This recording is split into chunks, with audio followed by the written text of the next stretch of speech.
Luke Thomas at the Toyota Center in Houston, Texas, next to Joe Schilling, who is now a part of the Bellator kickboxing event, or events, I should say, and also a whole lot more, Joe. So that's why I wanted to talk to you, and thank you for your time. Let's clarify this. You're going to be fighting for Bellator kickboxing. You're still fighting for glory. So I'm assuming that your contract with both of them doesn't make your services for either of them exclusive. Help me understand what the contract situation is here. Well, basically I have 2 fights left with Glory, and then I'm free to fight for whoever I want. Both of those fights will be finished by May, June, and then I'll be fighting with Bellator. You know, I don't know in the future if I can go back and forth with Glory or whatnot, but I know I'm not exclusive at this point. And you know, last year we were talking about how I was fighting MMA and kickboxing, going back and forth, and going back and forth seems to be pretty okay with me. And you know, I'm happy to be able to stay busy. It's I take a lot of pride in being a part of Bellator, building the kickboxing brand around me, and you know, I'm thrilled.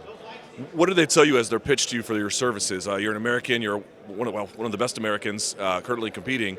Why did they tell you they wanted to center things around you? It's not exactly a mystery, but I'm curious to hear what they said. They didn't really say. I think it was kind of like common sense as to why they would do that. Now you want me to just be arrogant and tell you why? Yeah. Well, you're the world champ here. Let's hear it. You know, I think when you think of kickboxing in America, I'm the guy you think of, and I think I've worked really hard to do that. I think that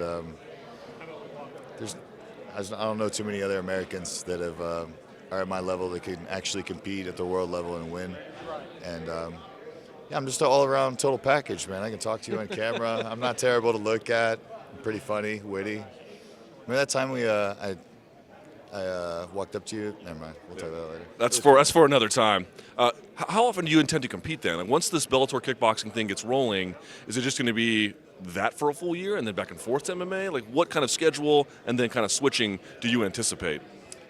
As far as MMA and kickboxing? Yeah.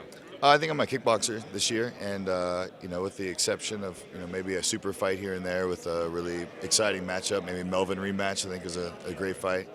To give you any idea, I have this coming Friday or next weekend, I have Glory in Chicago. Then in April, I'm going to Italy I'm not going to actually fight on that event, but I'll be there for their first event. And then May, I'm fighting Glory again in Los Angeles. And then June, I believe I have a kickboxing fight for Bellator. So it's a very busy year. Who's your opponent in May, can I ask? I don't know yet. Everyone says, well, kickboxing, it needs Americans to do well. And there's some, obviously, you leading the pack among others.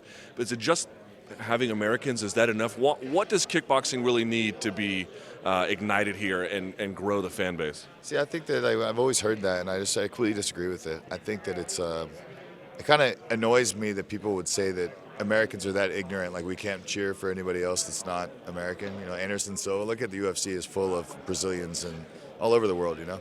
And I think, so that doesn't really bother me. I think you just need exciting fighters that come to bring the fight. And I think the more that people, Glory, for instance, tries to fill their card with Americans, the lower the level of performance that you're showing. And I don't think it needs that, you know? I think it needs eyes to be tuned in to watch it. I think the crossover between MMA fans, Bellator has a prime opportunity to do that. They already are a well-established MMA brand with a huge fan base that's constantly growing, especially since Coker came on board.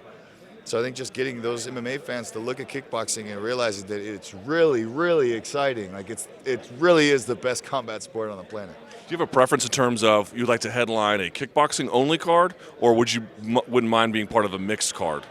I have no preference whatsoever. You know, I just want to be on the card. Just the biggest fights. Yeah, the biggest fights. You know, that's what I want. Well, you've got a busy schedule. We appreciate your time. Don't miss your flight home. I saw that on Snapchat. I saw that. That's what, yeah. But thank you for your time and best of luck this year. Thanks, man. It's great to see you.